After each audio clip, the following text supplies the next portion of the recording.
now I want her defeated even more. Ugh, she is so obnoxious. Moreover, it seems like this Shokugeki no Soma chapter 2007 really have some funny moments though.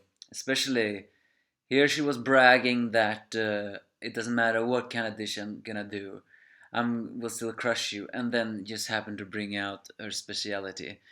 We got some insight on the characters, just a little bit, which gives a further clue of all this.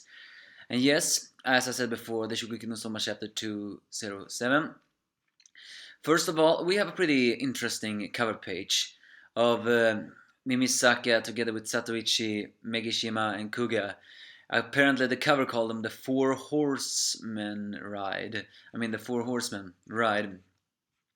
So, in a way, I'm actually wondering who is who in that way, because I am sure as hell cannot guess. Are we gonna assume that Mimisaka is death? Now let's see. Who are the four horsemen of the apocalypse now again? Death, wrath. Now, war. Yeah, I only remember war and death.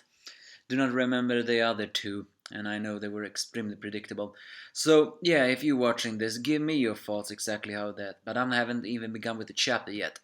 So either way, first of all, the Totsuki rebels are very happy to see Satoichi, and he says he will still help them all along.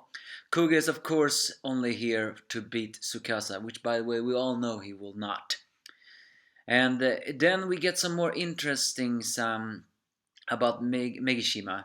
Apparently about he seems to be a very quiet guy. Moreover, in the fact that Nikumi says, "I can't believe you even managed to win over Megishima," and Soma saying, "It definitely wasn't easy." Is this finally the first hint on his character? I mean, I've always assumed he was the token good one of all the students, but perhaps not. Perhaps he's just as arrogant as every single Elite 10. The fact that Soma says it definitely wasn't easy hints that the reason Megishima is here is not for a good reason, nor for a kind reason. It's probably just because. Either way, the rebel students are placed in a cage match, almost like saying their prisons. And then gonna pull a laundering dress, which Nene says to Yukihara that he can draw. Turns out that as despicable and arrogant as she is, it seems though she makes an extremely wild note that she has standards and says like if she's gonna crush someone, she will do it fair and square, not with unjust means. And it also seems like people gets turned on by her deadpan voice. I don't exactly know. I wouldn't exactly say she's that beautiful. Then again, I guess there's just something about her attitude that attracts people. And moreover, it's very clear though that Kuga and her do not like each other. They're pretty keen on doing all that mocking. And we got some insight of Nene. Her speciality is soba noodles. She was apparently raised in a soba restaurant in Kanda, Tokyo, and as a super class representative of high Edo style soba. So she has the essence of Japanese cooking, and she's a treasure jewel of the Japanese culture. This makes her reasons for joining Central, for a little bit at least, all the more confusing. If she's a member of a restaurant, then why the hell would she team up with Central? And yet when I ask that question, I actually think I already have answered. She was raised in the Soba restaurant Konyo, Tokyo as a super high class representative. Meaning that this is not a restaurant of modesty, this is a restaurant of extreme arrogance. Moreover, in such an environment she had the essence of Japanese cooking. Just exactly what Asami is looking for, the very essence of cooking, he says. And finally, she is the treasure jewel of the Japanese culinary culture. Meaning that Asami needs someone who channels his ideals and the principle of one cooking manga. Deal. And then she says to brag that Even though her specialty may be Soba, she will, doesn't matter what genre, she will crush. And of course Soba draws a lot, and it turns out it's gonna be Soba, which creates a pretty awkward moment. But pretty funny as nonetheless. And so the regional cuisine starts, much to Nene's embarrassment, especially of having that bragging with, and she's still, and they still got that her speciality. When Soma makes the note that that wasn't his intention, and so she immediately begins to cook the soba noodles. How she does it is often described on how artisan form the soba. Finally, we get the final hint on why Asami wants her, and that's because she's a true tradition. Meaning that Asami is not looking for change, he's looking for just something like that. And of course, the rebels just completely freaks out. I mean, come on, guys. Quit freaking out all the time. The Elite 10 will fall. They must fall. And now the fact that Soma even have gotten, well, you know, Nene's speciality, that's all the more reason for him to win. But who knows? Either way, Soma being Soma decides to just create an instant yakisoba. Finally, though, Nene strangely looks at Satoichi and just says in Shinki, is she actually realizing that Satoichi is also up to something?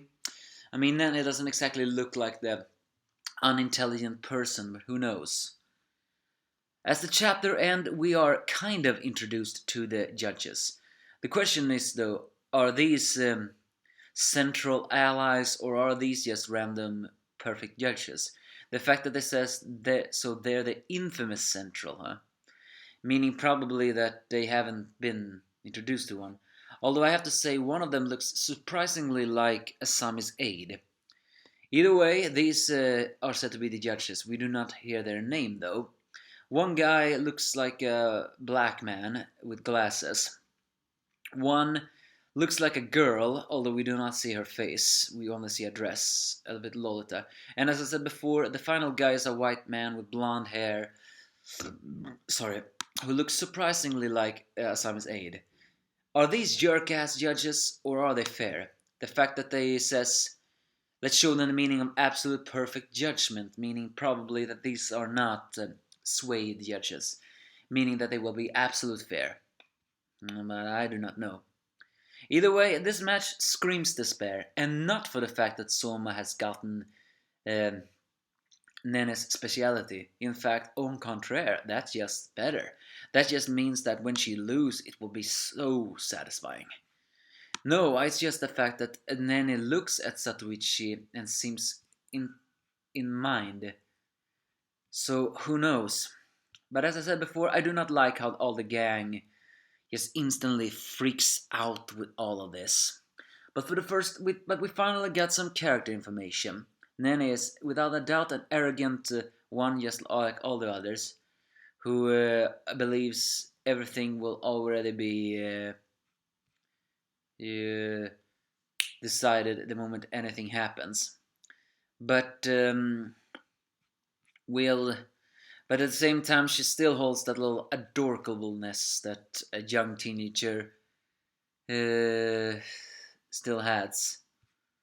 So who knows? But at the same time, while very detached emotionally, it's also very clear that she prefers fair play. But then again, we'll see what will happen, won't we? I hope at least she will be defeated. We saw no clue on the other one fights, but also saw some inblicks on Mishima's character. He is also a distanced character. How they got on their good sides, who knows?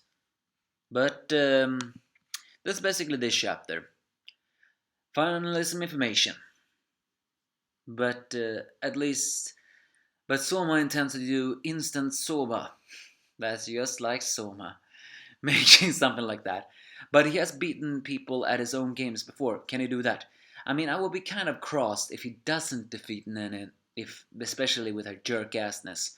But as I said in before, This this rebel match can go all many different ways, and we shouldn't be surprised if Soma lose. Not because Soba is Nene's speciality, but only because, well, we need a little despair. So give me your thoughts if you have any.